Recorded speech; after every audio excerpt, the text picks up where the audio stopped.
4 o'clock in the morning, and I am stumbling around in the closet of my apartment in the darkness, trying to find everything I'm supposed to bring. My stethoscope and my doctor's bag and my notebook and everything else, because finally, the day has come when I am no longer working part-time in the hospitals pretending to be a doctor. My clinical rotations begin today. From now on, I will work every day and every other night in the hospital. I am tremendously excited and nervous, and I keep dropping things in my closet. At last I have everything, but I can't find my car keys. It is 5 a.m. I'm going to be late for my first clinical rotation, neurology at the Boston City Hospital.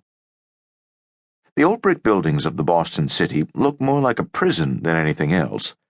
I found the parking lot and made my way through the basement corridors to the correct building. I said good morning to the elevator operator. "Hiya, Doc," the operator said in a deep voice. His name tag read Benny, and he was acromegalic, 6.5 feet tall and easily 300 pounds, with long arms, thick fingers, and a long nose and chin. "I'm going to neuro," I said. Benny grunted and closed the rattling cage door. The ancient elevator started up. "Nice weather," I said. Benny grunted again. "Worked here long?" "Since I was a patient." "That's nice." "Did an operation on me." "I see." "In my head." "Uh-huh." "Your floor, Doc," Benny said, opening the cage door. I went onto the floor. The first view of the neurology ward was startling. There were patients sitting in chairs, writhing in snake-like movements known as choreoathetoid. There were patients strapped in chairs, staring forward into space, drooling. There were patients lying in beds, groaning from time to time, distant screams of pain. It was like something from the 18th century, from Bedlam. I was going to spend the next 6 weeks here. I headed for the nurse's station to report in. I passed a large man sitting up in bed with the sheets pulled to his chin. "Hey, Doc." "Good morning," I said. "Hey, Doc, can you help me?" Just to make sure I did, he gripped my arm powerfully. He was a very large man. He had hands like slabs of meat. Beneath a grizzled crew cut, his face was scarred. He looked dangerous. He glared at me. "Nobody's helping me around this joint," he said. "Gee," I said. "Will you help me, Doc?" "Sure," I said. "What's the problem?" "Take my shoes off for me." He nodded toward the foot of the bed where his feet stuck up under the sheets. I wondered why he was wearing shoes in bed, but he was so big and fierce it didn't seem worth asking. "No problem," I said.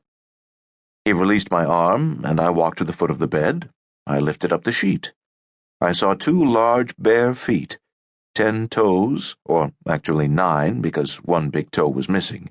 There was just a dark stump. I looked back at the man's face. He was watching me carefully, glowering. "Go ahead," he said. "What did you want me to do again?" I asked. "Take off my shoes." "Are you wearing shoes?" "You can see 'em right in front of you," he shouted angrily.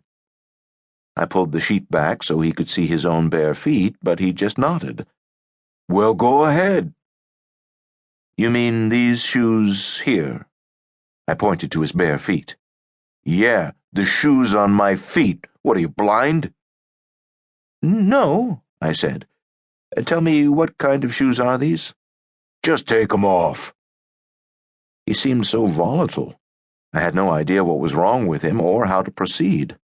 I decided I would go along with him. I pantomimed taking his shoes off. "Jesus!" he shouted, groaning. "What's the matter?" "Don't you know nothing? Unlace 'em first." "Oh, sorry." I pretended to unlace the shoes. "Better?" "Yeah, Jesus." I pretended to remove the first shoe and then the second. He sighed and wiggled his toes. "Oh, that's better. Thanks a lot."